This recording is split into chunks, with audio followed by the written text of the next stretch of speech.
പീതാംബരം കരവിരാജിതശങ്കരക്രകൗമോദഗീതരസിജങ്കരുണാസമുദ്രം രാധാസഹായമതിസുന്ദരമന്ദഹാസം വാതാലയേശമനിശം ഹൃദിഭാവയാമി. നമസ്കാരം. സനാതനധർമ്മ സംഹിതകൾ പങ്കുവയ്ക്കാനായുള്ള നാദശ്രീ ചാനലിലേക്ക് എല്ലാവർക്കും സ്വാഗതം. പ്രിയരെ, ശ്രീമദ് ഭാഗവത തത്വാർത്ഥ ചിന്തയിൽ ഭാഗവത ധർമ്മത്തെക്കുറിച്ച് നമ്മൾ പറഞ്ഞു. 9 ആൾക്കാരാണ് നവയോഗികൾ. അവർ 9 കാര്യം ഭാഗവത ധർമ്മത്തിൻ്റെ വശങ്ങളെ നിമി മഹാരാജാവിന് പറഞ്ഞു കൊടുത്തതിന് ശേഷം ത്രേതായുഗത്തിലത്തെ ശ്രീരാമനെയും ദ്വാപരയുഗത്തിലത്തെ ശ്രീകൃഷ്ണനെയും വന്ദേ മഹാപുരുഷതേ ചരണാരവിന്ദം എന്ന ശ്ലോകത്താൽ അത് പ്രധാനപ്പെട്ട 2 ശ്ലോകമായിട്ടാണ് പറയുക. ഒന്നങ്ങനെ സൂചിപ്പിച്ചിട്ട് കൃതമാല, താമ്രപർണി മുതലായ കാവേരി നല്ല നല്ല നദികളുടെ തീരത്ത് ഭാരതപ്പുഴയാണ് പ്രതീചി. തീരത്തെപ്പോഴും കലികാലത്ത് ഭക്തന്മാരുണ്ടാവും. ശരിയാണല്ലോ. ഗുരുവായൂരാണെങ്കിലും വേറെ ഒന്നായാലും കേരള ആയാലും ഭാരതപ്പുഴ ഈ പറഞ്ഞ നദികളുടെ തീരത്തൊക്കെ ഭക്തന്മാരുണ്ടാവും. എന്നിട്ട് പറഞ്ഞു, വൈരം കൊണ്ട് ശിശുപാലാദികളും, ഭയം കൊണ്ട് കംസനും, കാമം കൊണ്ട് ഗോപികളും, ഏത് രീതിയിലും മനസ്സ് കൃഷ്ണനിൽ വന്നാൽ മനഃകൃഷ്ണേ നിവേശയേത്, അതിൻ്റെ ഫലം മോക്ഷമാണ്. രാവണൻ വളരെ ദുഷ്ടത്തരങ്ങളോട് കൂടിയിട്ടാണ് രാമനെ ഭജിച്ചത്. പക്ഷെ രാവണനെ അറിയാമായിരുന്നത് ഭക്തി കൊണ്ട് എന്നിൽ പ്രസാദിക്കില്ല ഇലേശൻ, ഇങ്ങനെ എന്നെ പറ്റുള്ളൂ എന്ന് വിചാരിച്ചിട്ട് രാവണൻ കരുതിക്കൂട്ടി തന്നെയാണ്. ഭക്തിയായിരുന്നു സത്യത്തിൽ അത്. കാരണം ഭക്തനല്ലാണ്ട് രാവണന് നിൽക്കാൻ പറ്റില്ല. കാരണം പൂർവ്വജന്മത്തിൽ ശാപം കൊണ്ട് പറഞ്ഞിട്ടുണ്ട്, 3 ജന്മം കൊണ്ട് എന്നെ ഭക്തിയോട് കൂടിയിട്ട് പ്രാപിക്കിൻ. ഒരു ജന്മമാണ് രാവണനും കുംഭകർണനും. പിന്നെ എങ്ങനെയാണ് അത് ശത്രുതയിലല്ലാണ്ട് പറ്റൂല. അപ്പോൾ പിന്നെ അതൊക്കെ സംഭവിക്കാതിരിക്കില്ല. രാവണനെ ഇപ്പോൾ ആരും ഉപദേശിച്ചിട്ടും കാര്യമില്ല. കാരണം രാവണൻ്റെ ലക്ഷ്യം എന്താ? വിദ്വേഷഭക്തിയാൽ രാമനെ പ്രാപിക്കലാണ്. ബുദ്ധിയില്ലാത്ത ആളല്ല. അപ്പോൾ അതന്നെ നടക്കുള്ളൂ. മറ്റൊക്കെ ബാഹ്യധർമ്മത്തിനനുസരിച്ച് ഉപദേശം കൊടുത്ത് നോക്കി, മാരീജനായിട്ടും കുംഭകർണനായിട്ടും വിഭീഷണനായിട്ടൊന്ന് മാത്രം.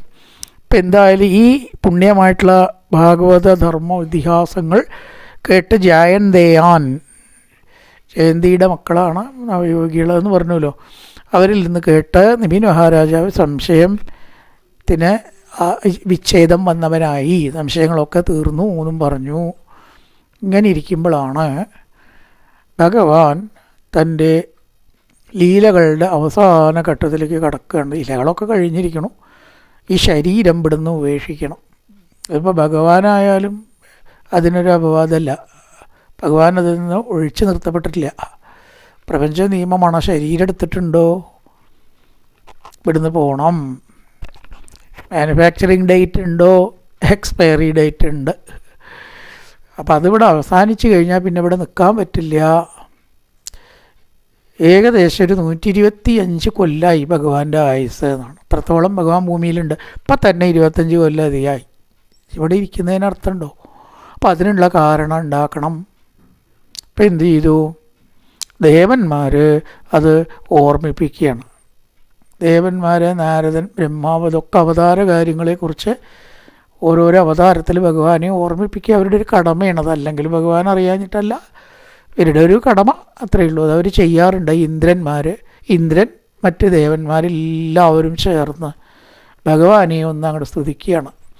16,108 പത്നിമാരോട് കൂടിയിട്ടുള്ള ലീലകൾ ഏകദേശം അവസാനിച്ചിരിക്കുന്നു.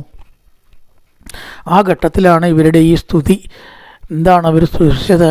നതാസ്മദേ നാഥപദാരവിന്ദം ബുദ്ധേന്ദ്രിയ പ്രാണമനോവചോഭി യച്ചിന്യതന്തർഹൃദിഭാവയുക്തേർ മുമുക്ഷുഭി കർമ്മമയോരുപാശാത്. സർവേശ്വര, അങ്ങയുടെ പാദാരവിന്ദത്തെ ഞങ്ങൾ ഭജിക്കുന്നു സദാ. അതല്ലേ ഞങ്ങളുടെ ആശ്രയം. എന്തിനായിക്കൊണ്ട്? അതെങ്ങനത്തെ പാദാരവിന്ദമാണ്? ബുദ്ധി, ഇന്ദ്രിയങ്ങൾ, പ്രാണൻ, മനസ്സ്, ഇതുകൊണ്ടൊന്നും ചിന്തിച്ചെത്താൻ പറ്റാത്തത്. ചിന്ത്യത അന്തർഹൃതി ഭാവയുക്തേർ എന്നാൽ മനസ്സുകൊണ്ടും ബുദ്ധികൊണ്ടും മനസ്സുകൊണ്ടും പ്രാണനെയൊക്കെ ഒതുക്കി ചിന്തിച്ചാൽ, ഈ ഭഗവാനെ ചിന്തിച്ചാൽ എന്താണ് ഗുണം? അതൊക്കെ ഒതുക്കി നിയമപരമായിട്ടുള്ള യമനിയമാദികളെ കൊണ്ട് ഈ ബുദ്ധി, മനസ്സ്, പ്രാണൻ ഇത് ഒതുക്കിയിട്ട് അങ്ങയെ സ്മരിക്കണം. സാധാരണ നിലയ്ക്ക് ഇവിടെ പ്രയാസമുണ്ട്. എന്നാൽ ഇന്ദ്രിയ നിഗ്രഹം ശീലിച്ചവർക്ക് സാധിക്കുകയും ചെയ്യും, അവർക്ക് സാധിക്കും. അപ്പം അങ്ങനെ ഏതൊരാൾ ഭഗവാനെ ചിന്തിക്കുന്നുണ്ടോ, മുമുക്ഷുഭി കർമ്മമയോരുവശാൽ, ആ മോക്ഷം ആഗ്രഹിക്കുന്നവരാണ് മുമുക്ഷുക്കൾ.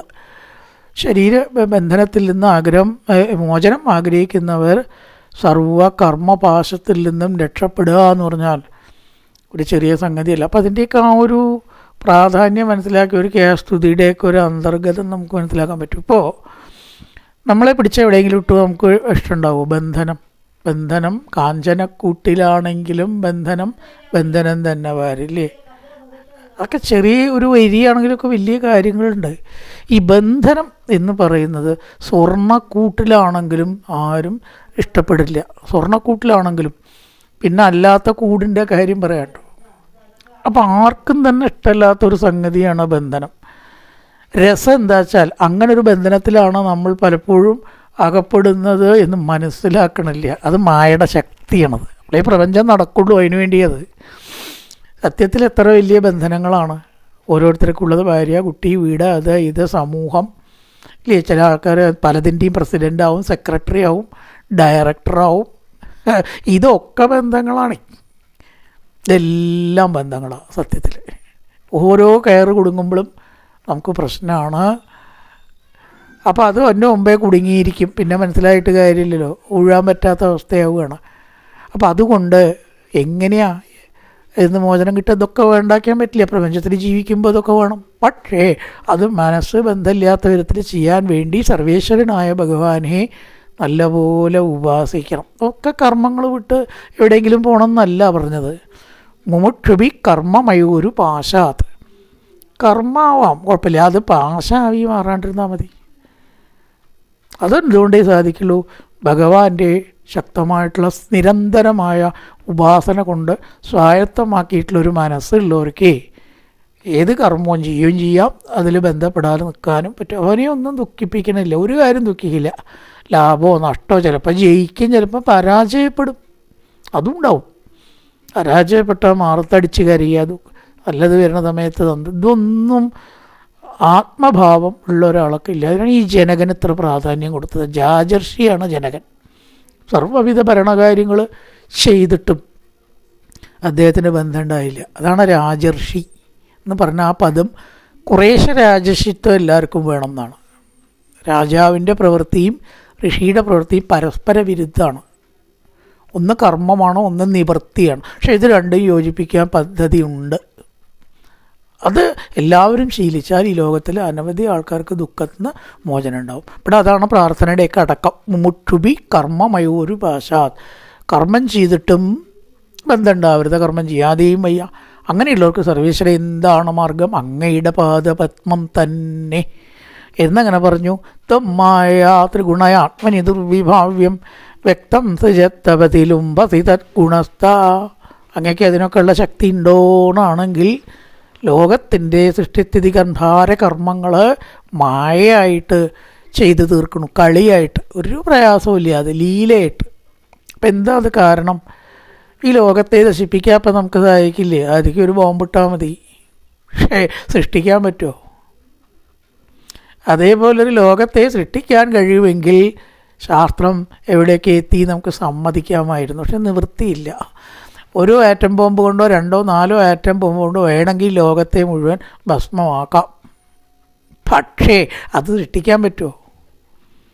ഒരിക്കലും പറ്റില്ല. എന്ന് മാത്രമല്ല, തലമുറയായിട്ട് ഈ ലോകം അതിൻ്റെ ദുരിതം അനുഭവിച്ചുകൊണ്ടിരിക്കും. ഹിരോഷിമ, നാഗസാക്കി നമ്മൾ മറന്നിട്ടില്ല, മറക്കൂല. പക്ഷേ ഭഗവാൻ അങ്ങനെയല്ല. ഇതിനെ സംഹരിച്ചിട്ടുണ്ടെങ്കിൽ വേറൊരു നിമിഷത്തിൽ അതേപോലെ സൃഷ്ടിക്കുന്നു. വള്ളിപുള്ളി വ്യത്യാസമില്ലാതെ. ത്രിഗുണയാത്മനി ദുർവിഭാവ്യം വ്യക്തം ത്രിജത്യപസിലുംബസി.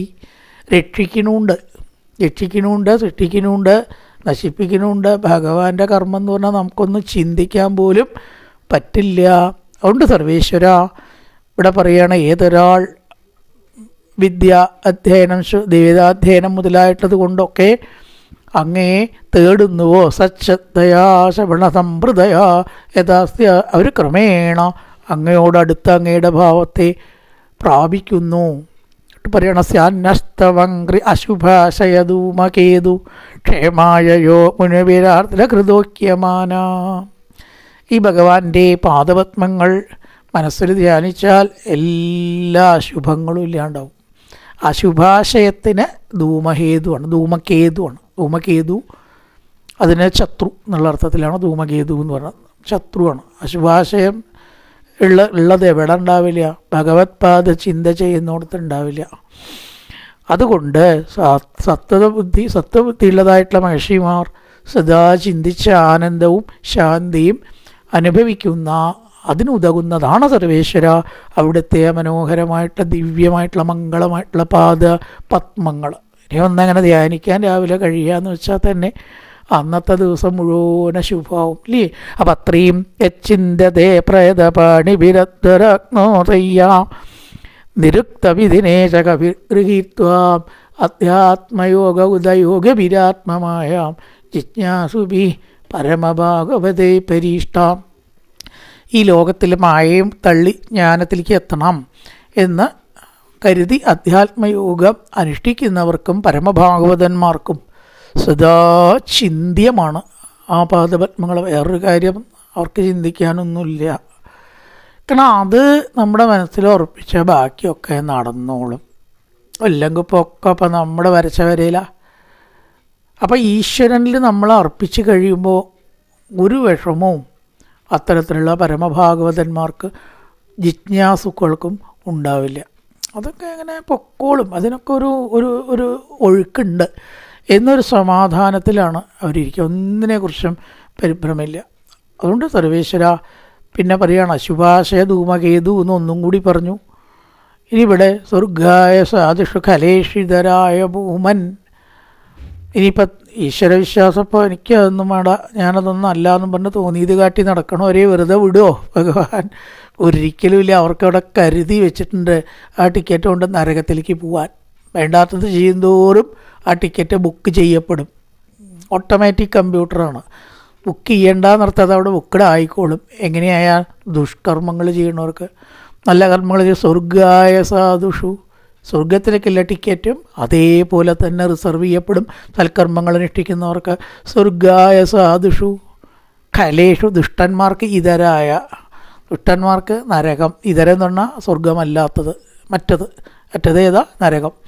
നല്ലവർക്ക് സ്വർഗവും ചീത്ത ആൾക്കാർക്ക് നരകവും. അത്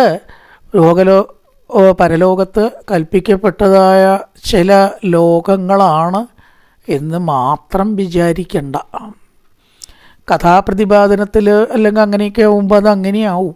അല്ലാണ്ട് അർത്ഥം ഇതിനുണ്ട്. എന്താ അത്? നല്ല കർമ്മങ്ങൾ അനുഷ്ഠിക്കുന്നവർക്ക് അതിൻ്റെ ബലം ഉണ്ടാവും. ചിലപ്പോൾ ഈ ലോകത്തിലാവും. അവിടെ കുറേ സ്വർഗനാരികളും കൽപ്പവൃക്ഷങ്ങളും ഇന്ദ്രനും ദേവസ്ത്രീകളും മാത്രം ആവണം എന്നില്ല. അതാണ് അങ്ങനെ ചിന്തിക്കേണ്ടവർക്ക് അങ്ങനെയാവും. അങ്ങനെ അതിനെ നമുക്ക് തള്ളിക്കളയാൻ കഴിയില്ല. ഇതിലൊക്കെ പറഞ്ഞതാണല്ലോ. പക്ഷെ അത് അവിടെ നിൽക്കട്ടെ. ഇപ്പം അത് ഇഷ്ടമല്ലാത്തവർക്ക് വേറെ വിധത്തിൽ ചിന്തിക്കാം. ഈ ഉപ്പ് തിന്നുണ്ടെങ്കിൽ എന്തുണ്ട്? വെള്ളം കുടിക്കണം, വേണ്ടേ? അപ്പോൾ നല്ല കാര്യങ്ങൾ ചെയ്തവർക്ക് നല്ല അനുഭവം, ചീത്ത കാര്യങ്ങൾ ചെയ്തവർക്ക് വിതച്ചതല്ലേ കൊയ്യുള്ളൂ. അതിനാരാണ് ഇതൊക്കെ നോക്കി നടത്തണത് എന്ന് ചോദിച്ചാൽ ഒരാളുണ്ട്, സർവേശ്വര. അവിടുന്നാണ് സ്വർഗായ സാധുഷു കലേഷു ഇതരായ ദുഷ്ടന്മാർക്ക് ചീത്ത, നല്ലവർക്ക് നല്ലത്, ഇത് കൊടുത്തുകൊണ്ട് നിൽക്കുന്നതായിട്ടുള്ള സർവേശ്വര. ബ്രഹ്മാദിദേവന്മാരടക്കം കർമ്മബദ്ധന്മാരാണ്. അതിനൊക്കെയും നിദാനം ആസ്പദം അവിടുന്നാണ് എന്ന് പറയുകയാണ്.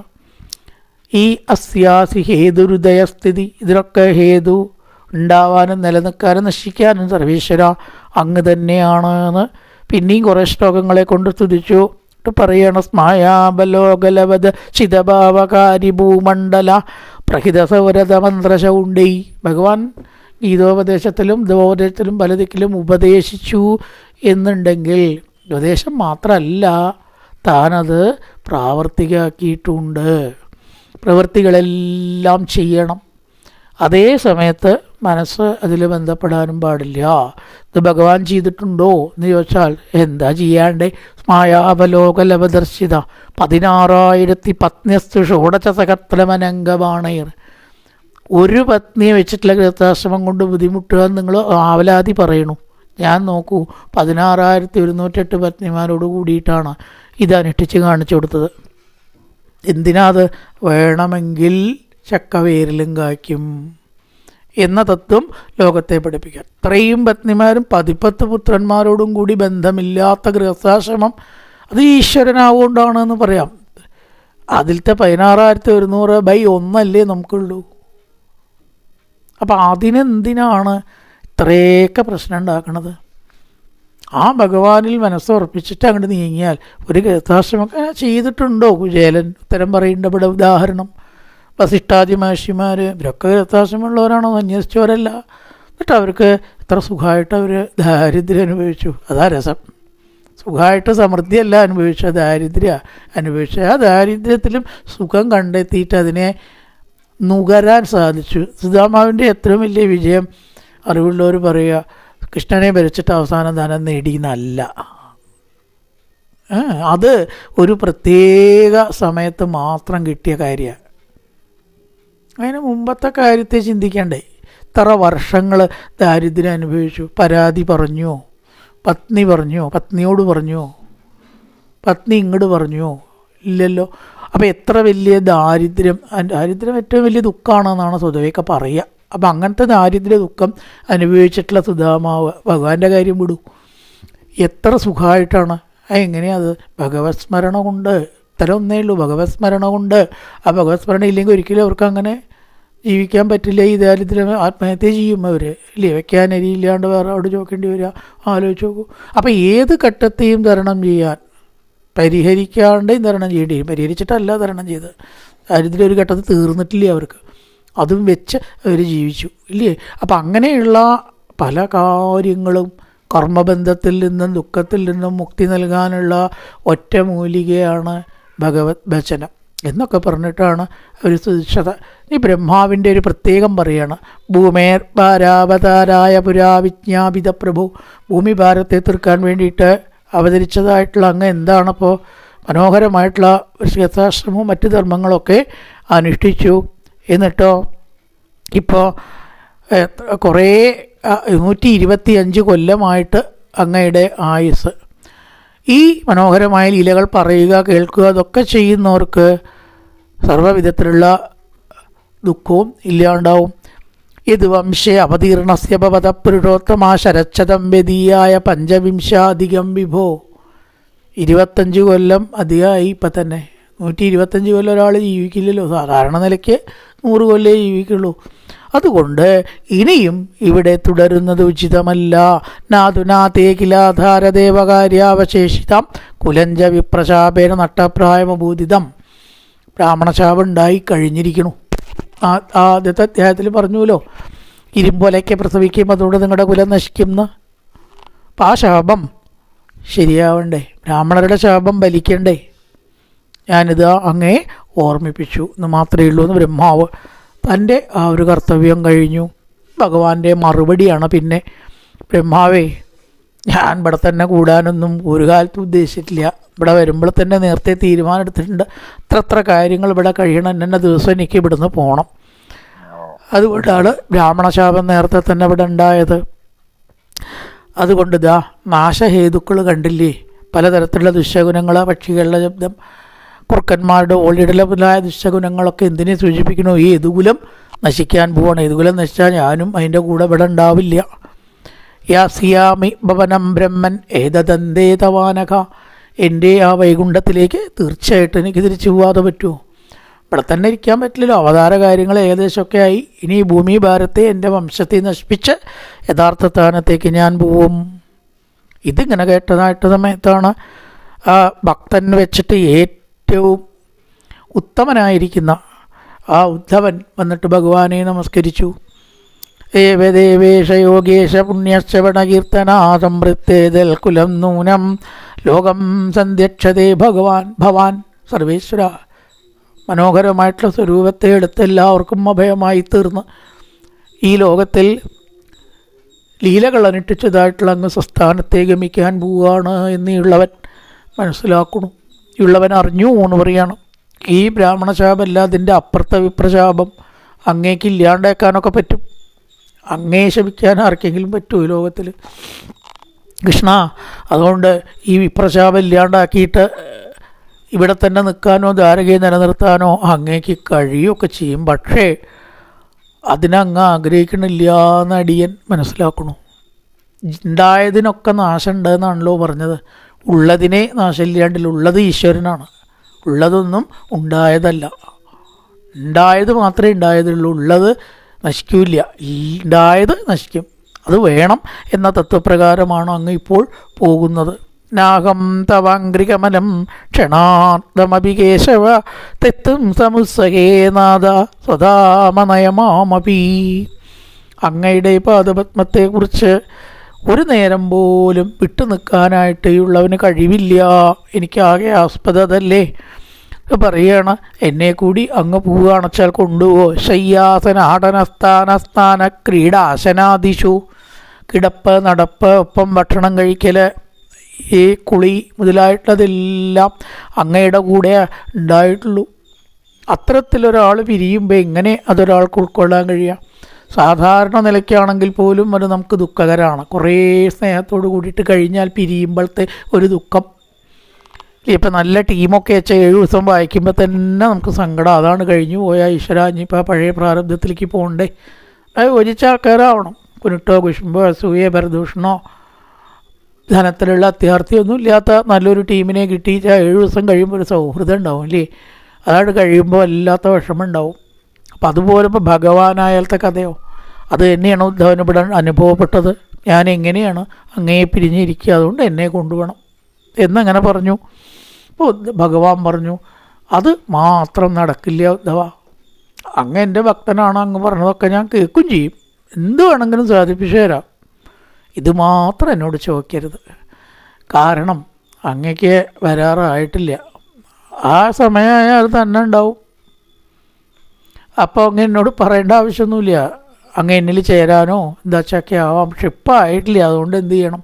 കുറച്ച് കാലം ഇപ്പോൾ ഈ ഭൂമിയിൽ അങ്ങ് നിൽക്കണം. അതന്നെ പറ്റുള്ളൂ. എനിക്ക് പോവാതെയും കഴിയില്ല.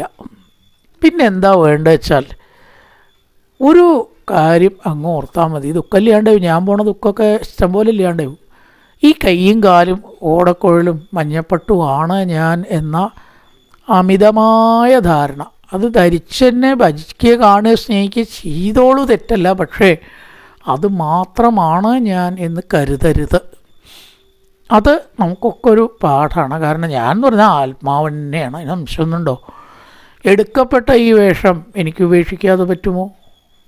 തീർച്ചയായിട്ടും പറ്റില്ല. അതുകൊണ്ട് ഞാൻ സ്ഥിരമായി ഇല്ലാണ്ടാവുണ്ടോ? ഇല്ല. ഞാൻ അപ്പോഴും ഉണ്ട്. ഞാൻ ഉണ്ടാവുന്നതിന് മുമ്പ് ഞാനില്ലേ? ഈ കൃഷ്ണനായിട്ട് വരുന്നതിൻ്റെ മുമ്പേ ഞാൻ ഉണ്ടല്ലോ. കൃഷ്ണനായിട്ടുള്ളത് പോയാലും ഞാനുണ്ട്. ഇടയിലത്തെ ഒരു സംഗതിയാണ് ഈ കൃഷ്ണ വേഷം. അതൊന്ന് നേരെ ധരിക്കുക. അപ്പം ഞാൻ എവിടെ ഉണ്ടാവുക? എല്ലാവരുടെ മനസ്സിലും ഉണ്ട്. ഞാൻ എവിടെ ഇല്ലാത്തതെന്ന് ചോദിച്ചാൽ മതി. വായു എവിടെ ഇല്ലാത്തത് ചോദിച്ചാൽ പോരെ? ഉള്ള സ്ഥലം പറയേണ്ട കാര്യമുണ്ടോ? അതുപോലെ ഞാൻ അങ്ങയുടെ ഉള്ളിലുണ്ട്. അങ്ങയുടെ ശരീരത്തിൻ്റെ ഉള്ളിൽ, അങ്ങയുടെ മനസ്സിൻ്റെ ഉള്ളിൽ ജീവനായിട്ട് നിൽക്കണു. ഇനി അങ്ങ് അല്ലാണ്ട് ഇവിടെ ആരൊക്കെ ഉണ്ടോ അവരുടെയൊക്കെ ഉള്ളിൽ നിൽക്കുന്നു. ജന്തുക്കളുടെ ഉള്ളിലുണ്ട്. ജന്തുക്കളുള്ളിൽ വിലസുന്ന പാർക്കിലിഹ ബന്ധം വിടാതെ പരിപൂർണം ആയിട്ടുള്ള ഒരു ചരടിൽ കോർക്കപ്പെട്ടു സൂത്രേ മണികണായുവ. അപ്പം ഏതിലാണ് ഞാനില്ലാത്തത്? ആ എന്നെ കാണാൻ ഉദ്ധവ പഠിച്ചാൽ മതി. എൻ്റെ തിരോധാനത്തിൽ അങ്ങേക്ക് ദുഃഖം ഉണ്ടാവില്ല. അപ്പോൾ ഉദ്ധവൻ ചോദിച്ചു, ഭഗവാനെ ഇത് പറയാൻ എളുപ്പമാണ്, പക്ഷേ എങ്ങനെ പ്രാവർത്തികമാക്കാം? തുന്തു സർവം പരിത്യജ സ്നേഹം സ്വജനബന്ധുഷു. സ്വജനബന്ധുക്കളിലുള്ളതായ അമിതമായ സ്നേഹം നമുക്ക് അപകടമായിട്ട് വരും. കർത്തവ്യം നമ്മൾ ചെയ്യണം, അത്രയേ ഉള്ളൂ. ഈ സ്നേഹം അവർ നമ്മളെ വിട്ടുപോകുക, അല്ലെങ്കിൽ നമുക്ക് അവരെ വിട്ടുപോകേണ്ടി വരും എന്ന ചിന്തയോട് കൂടിയിട്ട് എത്രയോ ഭാര്യ, മക്കളെ, സുഹൃത്ത്, സമൂഹത്തിനെ നമ്മൾ സ്നേഹിക്കാൻ പാടൂ. വിട്ടുപോവും, ഉറപ്പാണ്. അല്ലെങ്കിൽ നമുക്ക് അവരെ വിടേണ്ടി വരും. ആ ഭാവത്തിൽ സ്നേഹിക്കുമ്പോൾ വലിയ ദുഃഖം ഉണ്ടാവില്ല. ഇത് ശാശ്വതം തന്നെയാണ് എന്ന് ചിന്തിക്കുമ്പോഴാണ് ദുഃഖം ഉണ്ടാവുക.